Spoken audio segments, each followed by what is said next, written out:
ভাঙা কুঁড়ে ঘরে থাকি, পাশে এক বিরাট প্রাসাদ। প্রতিদিন চোখে পড়ে সে প্রাসাদ কি দুঃসহ স্পর্ধায় প্রত্যহ আকাশকে বন্ধুত্ব জানায়। আমি তাই চেয়ে চেয়ে দেখি আর মনে মনে ভাবি, এ অট্টালিকার প্রতি ইটের হৃদয়ে অনেক কাহিনী আছে অত্যন্ত গোপনে। ঘামের, রক্তের আর চোখের জলের। তবু এই প্রাসাদকে প্রতিদিন হাজারে হাজারে সেলাম জানায় লোকে, চেয়ে থাকে বিমূঢ় বিস্ময়ে।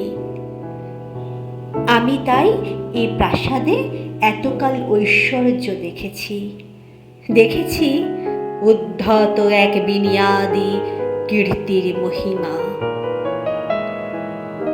হঠাৎ সেদিন চকিত বিস্ময়ে দেখি, অত্যন্ত প্রাচীন সেই প্রাসাদের কার্নিশের ধারে অশ্বত্থ গাছের চারা।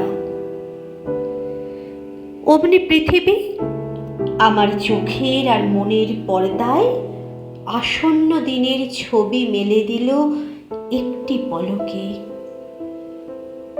ছোট ছোট চারা গাছ রসহীন খাদ্যহীন কার্নিশের ধারে বলিষ্ঠ শিশুর মতো বেড়ে ওঠে দুরন্ত উচ্ছ্বাসে। হঠাৎ চকিতে এ শিশুর মধ্যে আমি দেখি এক বৃদ্ধ মহীরুহ, শিকড়ে শিকড়ে আনে আবদ্ধ ফাটল। উদ্ধত প্রাচীন সেই বনিয়াদি প্রাসাদের দেহে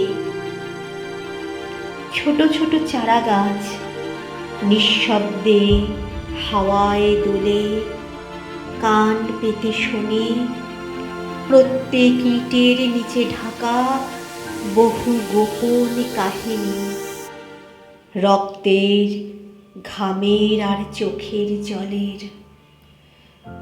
তাই তো অবাক আমি, দেখি যত অশ্বত্থ চারায় গোপনে বিদ্রোহ জমে দেহে শক্তির বারুদ।